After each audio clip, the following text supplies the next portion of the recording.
वक्फ संशोधन विधेयक लोकसभा में पारित होने पर केंद्रीय मंत्री गिरिराज सिंह ने कहा कि कांग्रेस ने 2013 में तुष्टीकरण के लिए जो गलतियां की थी, हमने उसे सुधारा है। गरीबों और महिलाओं का स्थान रखा गया है। जो कांग्रेस ने 2013 में गलत किया था तुष्टीकरण को लेकर के, उसका शुद्धिकरण किया गया और गरीबों के लिए, महिलाओं के लिए उसमें सबका स्थान रखा गया है। हम उम्मीद करते हैं कि अब आने वाले दिन में एक खुशहाल वक्फ बोर्ड का दृश्य होगा। इन्हें की जमीन हड़पो नहीं, बल्कि गरीबों को जमीन पर हक मिले। समाजवादी पार्टी के सांसद मोहिबुल्लाह नदवी ने लोकसभा में वक्फ संशोधन विधेयक 2025 पारित होने पर कहा कि इस देश में मुसलमानों के लिए इससे ज्यादा बुरा कानून पहले पारित नहीं हुआ।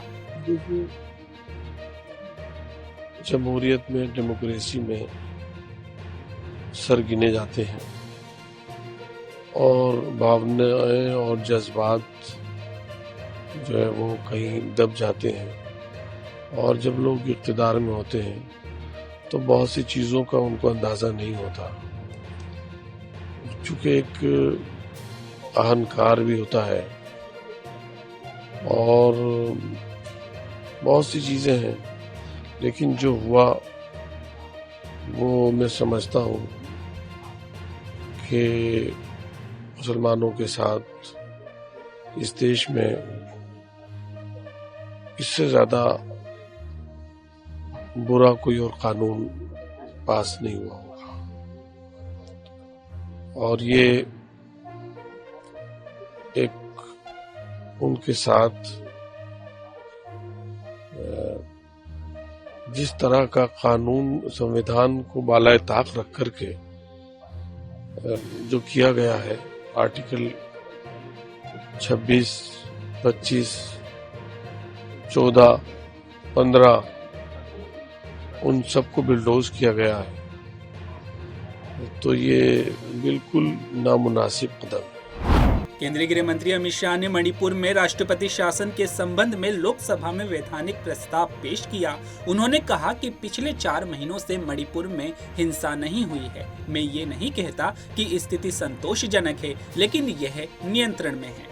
संविधान के अनुच्छेद 356(1) के अंतर्गत राष्ट्रपति महोदय द्वारा 13 फरवरी 2025 को जारी की गई उद्घोषणा का अनुमोदन करने का मैं प्रस्ताव लेकर सदन के सामने आया हूं।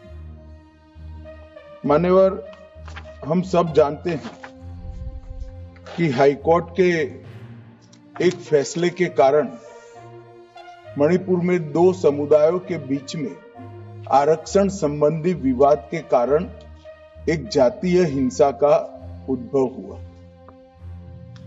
मान्यवर, ये राइट्स नहीं है, ना टेररिज्म है। ये हाईकोर्ट के एक फैसले के इंटरप्रिटेशन के कारण 2 समुदायों के बीच में जातीय हिंसा हुई। सभी सदस्यों ने इस पर काफी चिंता व्यक्त की है मान्यवर, और उन्होंने कहा कि भाई तुरंत शांति हो, पुनर्वास के लिए तुरंत प्रयास किए जाएं, केसों की न्यायिक जांच हो और जो पीड़ित है उनकी पीड़ा कम करना और उनका जो नुकसान हुआ है इसकी भरपाई होनी चाहिए। वक्फ संशोधन विधेयक पर महाराष्ट्र के उप मुख्यमंत्री एकनाथ शिंदे ने कहा कि शिवसेना ने खुले मन से भूमिका ली हुई है। केंद्र सरकार जो वक्फ बोर्ड का बिल लाई है, इससे समाज का हित है। ये मैदान छोड़कर भागने वाली बात है। करना तो हिम्मत से करो। शिवसेना ने खुले मन से भूमिका ली हुई है। वक्फ बोर्ड क्या है, वक्फ बोर्ड का बिल क्या है, ये कुछ मुट्ठी भर लोगों की एक पर्सनल प्रॉपर्टी बना के रखी थी। आज इसमें ये जो वक्फ बोर्ड का बिल है, इतनी बड़ी जमीन है, लाखों करोड़ों रुपया की, वो लोगों के लिए उसका फायदा होना चाहिए। स्कूल बनने चाहिए, कॉलेज बनने चाहिए, हॉस्पिटल बनने चाहिए। लेकिन मुट्ठी भर लोगों के स्वार्थ के लिए अगर यूबीटी ये डिसीजन लेती है वोटों की राजनीति के लिए, ये तो दुर्भाग्यपूर्ण बात है। और इसलिए ये जो आदरणीय प्रधानमंत्री मोदी जी ने जो केंद्र सरकार ने जो वक्फ बोर्ड का बिल लाया है, इसमें समाज का हित है। आज मैंने देखा कहीं पर आपके चैनल पर कि कई जगह पर बच्चों ने उसका स्वागत किया है, महिलाओं ने स्वागत किया है, युवाओं ने स्वागत किया है। डीजीपी सेंट्रल आशीष श्रीवास्तव ने बताया कि वक्फ संशोधन बिल लोकसभा में पेश हो रहा है, जिसको लेकर सभी पक्षों के साथ पुलिस ने संवाद स्थापित किया है।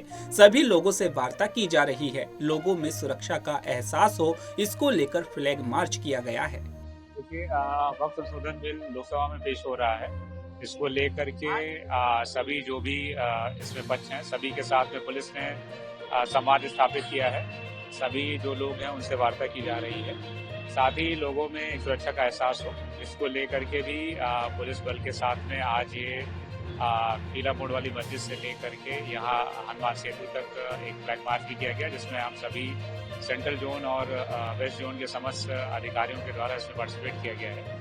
इस तरह की फ्लैग मार्च हम लोग अक्सर करते रहते हैं और लगातार कर रहे हैं, ताकि लोगों के बीच में ये भावना जाए कि लॉ ऑर्डर को लेकर के पुलिस पूरी तरीके से तैयार है। साथ ही में सभी से अपील है कि जो लोकसभा में जो बिल आ रहा है उसको लेकर के तरह तरह की भ्रांतियां फैलाई जा रही हैं, उन पर विश्वास न करें और अपनी जो हमारी संवैधानिक व्यवस्था है उस पर पूरा विश्वास रखें और अमन चैन कायम रखें।